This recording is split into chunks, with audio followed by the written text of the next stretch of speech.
Hello there. Welcome to our presentation on understanding suicide, a guide for parents, family, and community.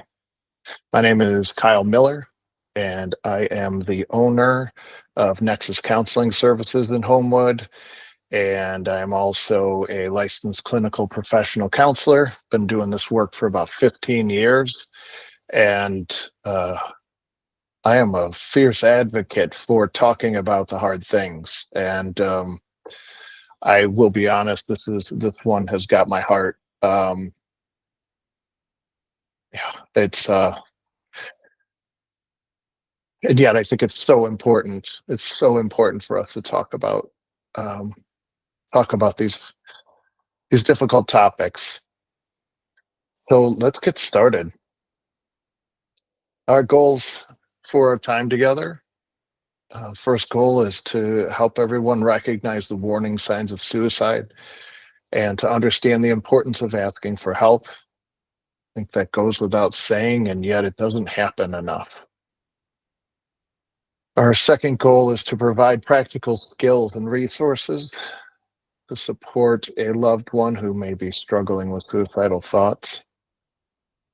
And our third goal is to share a roadmap for how to support yourself and others after a suicide loss and focus on compassion and healing. So I just wanted to start us off with some understanding of how big this is, the suicide in our nation and in our state.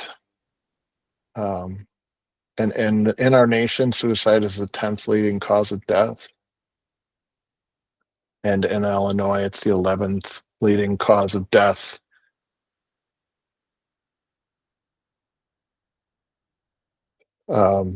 And I read somewhere that it actually might be on the next slide. Uh, if it's not, if it is, great. If it's not, that's great too. In teenagers, it is the second cause of death, the second leading cause of death nationally is suicide. And as far as the demographics, men are 3 to 4 times more likely to die by suicide. They are more likely to actually follow through. The impact on our youth. Oh, there it is. I said it was going to be there. Suicide is the second leading cause of death for teens and young adults ages 10 to 34. And 1 in 5 high school students reported that they were seriously considering suicide. I'm not good at math. Let's see if I can do this. 1 in 5. I don't even know what the numbers are on that. A lot. You think about there's about 3,000 kids at HF. All I can say is that is a lot.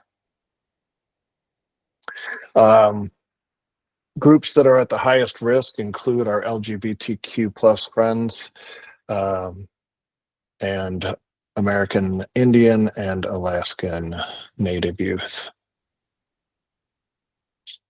Important terms to know, just something for us to kind of ground ourselves in, is that we call suicide as a death caused by self-directed injurious behavior with the intent to die. Suicidal ideation is thinking about or planning suicide. That is something that we'll talk a little bit more about as we go on. And suicidality is a broader term that encompasses thoughts, plans, and attempts. And I just learned about this one. Postvention is the support for those affected by suicide death. So, really important that we think about the power of our words. I am a father of 2 teenage children, and I will say also having being a counselor, it is different to talk about these topics with your child than it is to do it with someone else's child or to do it for work. Um, we are highly, highly, and that's an understatement, emotionally invested in our children. And it is really hard for us to take a step back and be regulated in situations like this. Uh, but we want to really make sure that we take into account that talking about suicide is it's a cry for help. It's not someone seeking attention. Even self-harm is not seeking attention. Someone is experiencing deep hurt if they are asking for help. But we also need to keep in consideration that most of the people who talk about it don't die by suicide because they are taking a healthy step and they are reaching out for support. It's the ones that don't talk that we really need to be careful about and we really need to keep an eye on. That doesn't mean don't keep an eye on the people who are asking for help. You absolutely do. We get them the help. Just recognize that how courageous it is to speak up and ask for help. And there's been a lot of discussion about using the term committed suicide versus died by suicide. What we don't want to do is pathologize or stigmatize or give the idea of dying by suicide a criminal connotation. This is the act of someone who doesn't see another way, and we need to treat it as such. Okay, so why do we need to talk about this? It destigmatizes it. Talking openly about it and actually having a somewhat casual conversation about it reduces the shame if we can be non-judgmental, if we are able to take a step back and not lead with fear.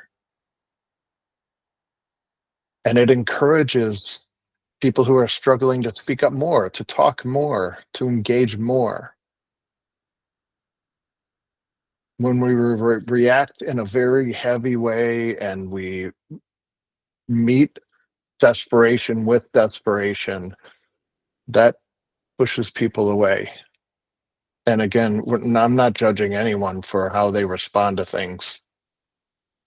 The reason that this is so hard, or it's not hard, it's so emotional for me to talk about this is because I know full well that I can handle this so much better as a counselor or a therapist than I can as a father or husband, or because there is a little bit of distance between me and the other person.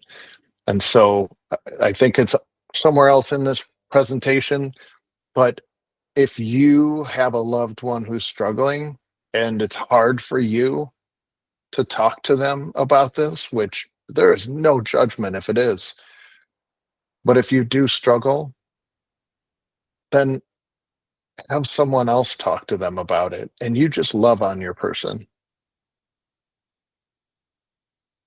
Let them know that this is too hard. I can't be emotionally distant from this. I'm too involved in it. I want you to get help, and so we're going to talk to this person. So it destigmatizes it when we're able to break the silence and talk. It encourages help seeking. It creates a safe space where someone can think it through and think of different options. And it provides a pathway to intervention. It allows us to recognize the signs and signals and make the right responses. So, things that you may hear if somebody's really struggling, and this is, you may hear this from someone who is not suicidal, but these are things that you may hear. Everyone will be better off without me. I feel hopeless. I have no reason to live. I feel trapped or in an unbearable pain. You respond to these by saying, wow, that sounds so heavy. Tell me more about that. Or how long have you been carrying that? You can say, it breaks my heart to think that you're struggling that much. These are really, really hard things to hear.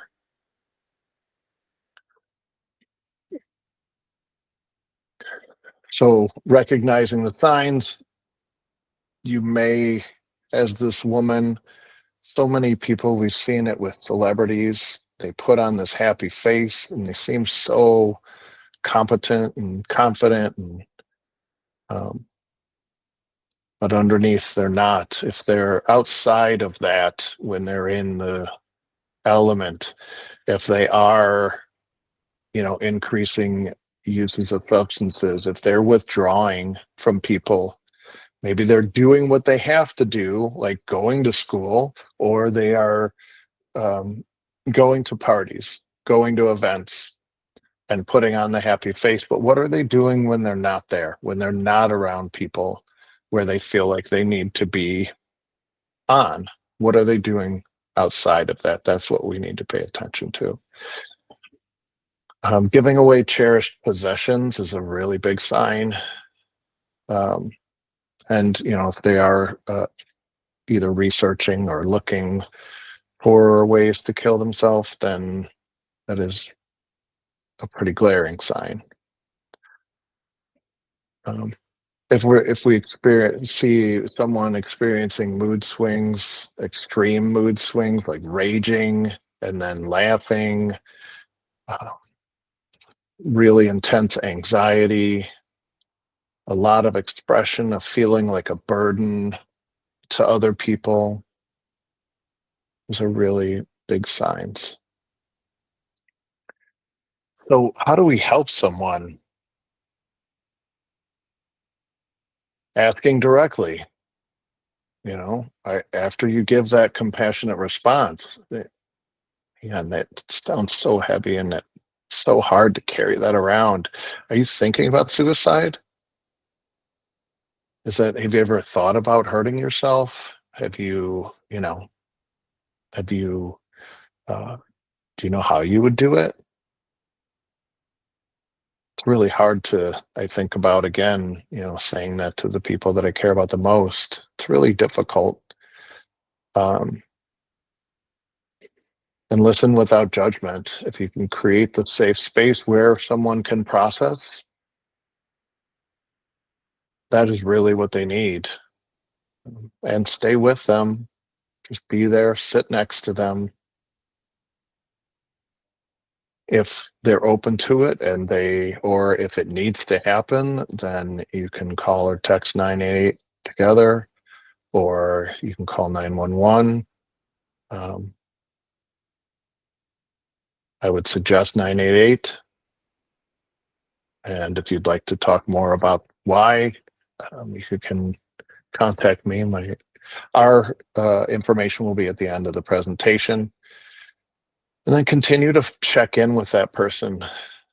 Let them know that someone cares. Let them know that it's coming from a loving place. It's not coming from a place of manipulation or trying to, you know, um, make them talk.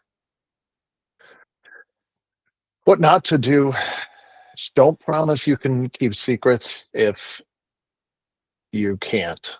Uh, we need to be open and honest about this. So just let them know your safety is my priority. I'm always going to focus on keeping you safe. And if that means that, something, if I need to take action, then I'm going to because I love you. But don't blame or judge them. Just, um, we don't want people to feel guilty because they're not in control of these thoughts. They are in a very deep, dark place that they think no one will ever understand. So we also don't want to minimize their pain. We don't want to judge it, minimize it. It is real and it is valid. And if there is a fear, don't leave them alone. If you feel like they're in immediate danger, make sure that you stay by their side.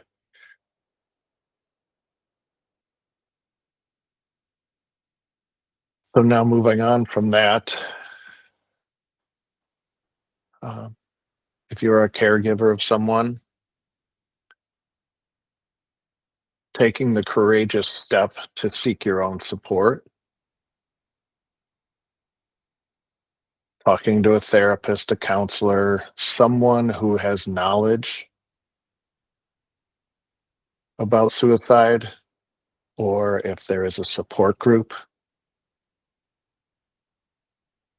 that's available,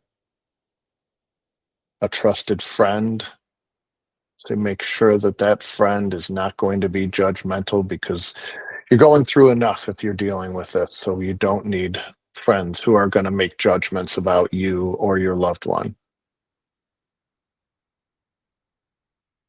And the next one's hard, setting boundaries. And that doesn't necessarily mean you have to cut that person off. It means that you need to make sure that you can be there for them and know that you can't do anything about someone in this situation. You can't, if someone is bound and determined to die by suicide, they are going to do it. And I am sure for a lot of people that is really hard to think about, like, I could have done something, I should have done something, I could have done more, I could have done, um yeah, it's hard to think that you couldn't have done more. Make sure that you're actually practicing self-care, whether that may be a small effort or, just taking some time for yourself, sit in a bath, take 5 minutes, close the bathroom door and cry. Whatever needs to happen so that you can gather yourself, go for a run, whatever that is for you. And make sure that you have, if at all possible, that you have a community, a supportive community around you. You want to make sure that you're staying connected to people that will help you feel grounded and feel good about yourself.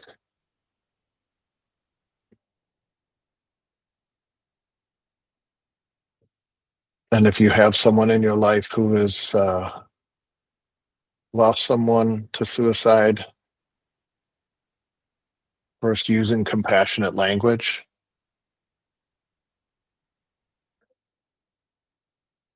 I think one of the mistakes that we often use is, um, the third one, avoiding, like, well, it's not avoiding it. A lot of people will say, well, everything happens for a reason, right? Or he's in a better place or she's in a better place. Those are coming from a good place. It's coming from the heart, but it's not what someone needs to hear after a loss like that. They just need to know that in some way you get it and that you can sit with them in their pain, just like the loved one that they have. And if you can, again, just sit with them, be with them, a lot of times There is no better support than someone just sitting there with your arm around them and cry with them. I think it's actual mistake to think that you have to be strong for someone else. If that person is crying, I think it's okay to join them. That doesn't mean you're not strong. That means that you are secure enough in yourself to let go and have emotions. And that doesn't mean you can't get right up and take action if it needs to happen. And the last one, these are like when someone loses a family member or just in general, but after a loss like this, people can't think. They ask like, "Well, what do you need?" I don't even know where I am at right now. I don't know what to do. I don't know anything. So we think what they need are the basics. Some people need a pillow. Some people need a heavy blanket. Some people need a blanket. Some people need, a comedy movie or whatever. But everybody, like, you want to take away any decisions that they would have to make that are just kind of normal that they may forget, which one of those is like, I'm just going to bring you, dude. I'm going to bring you dinner. I'm bringing food over.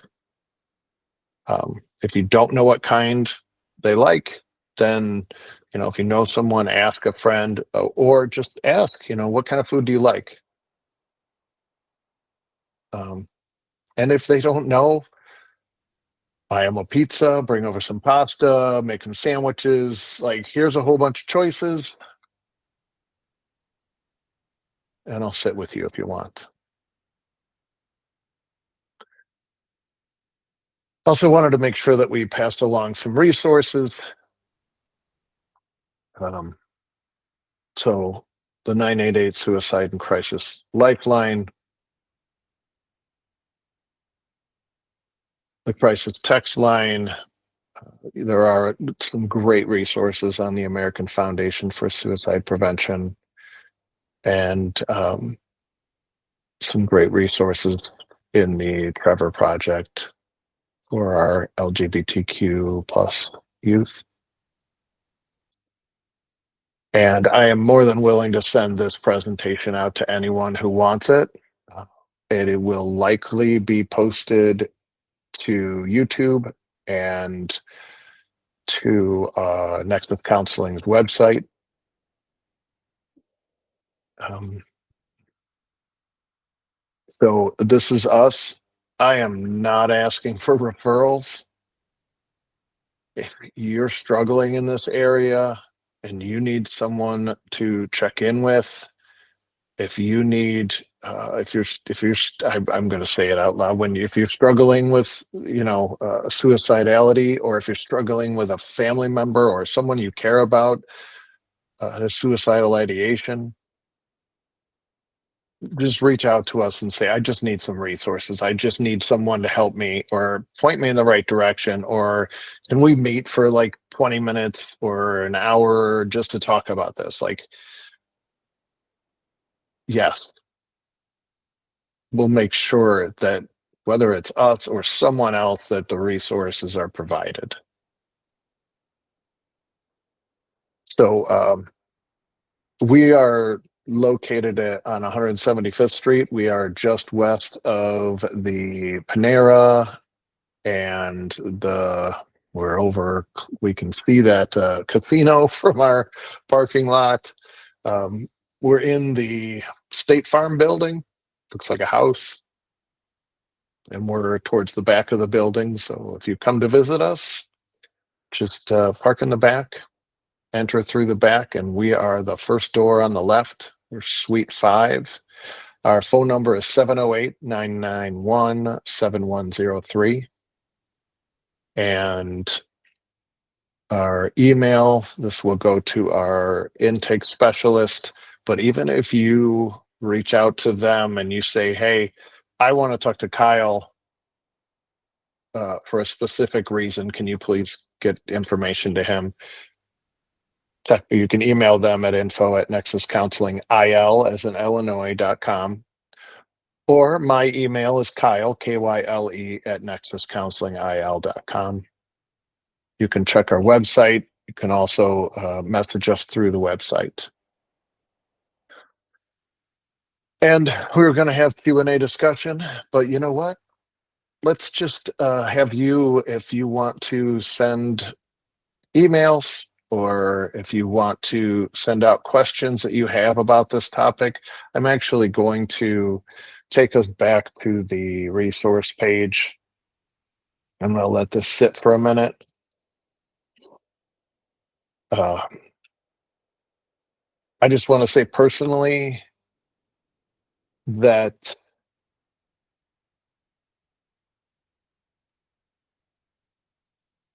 if we all really think about the times in our lives when we struggle,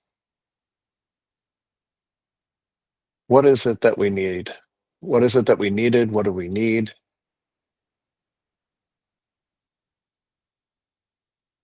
Most of the time, we just need someone to listen to us, to get it, to validate it.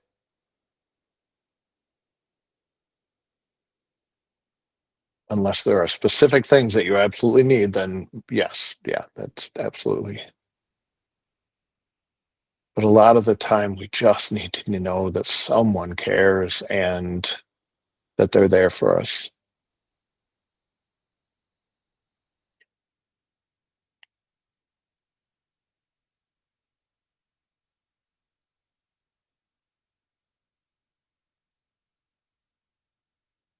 I want to thank you for taking the time to watch however long this is. It was much shorter than I thought it was going to be. Um,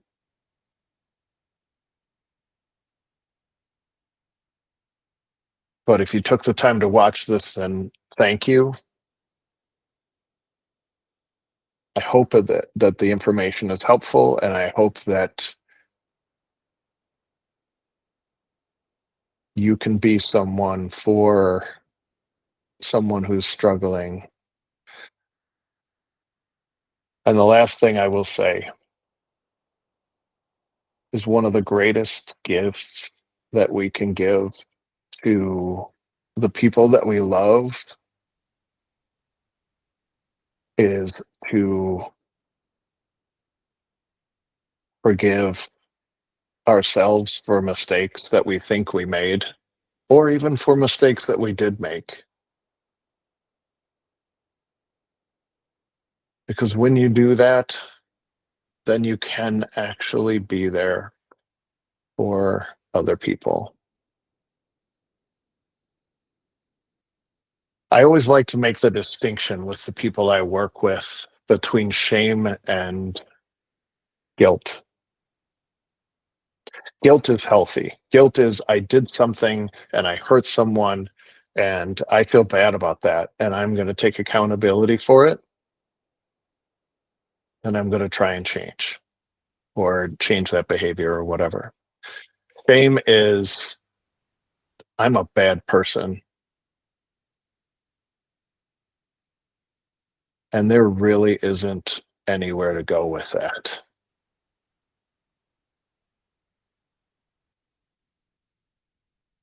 It's okay to feel the guilt. It's motivating, makes you move, makes you do something.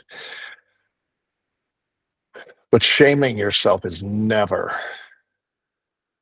going to help you progress. So, with love and care, again, my name is Kyle Miller. I'm a licensed clinical professional counselor. And again, thank you for watching my video. Take care.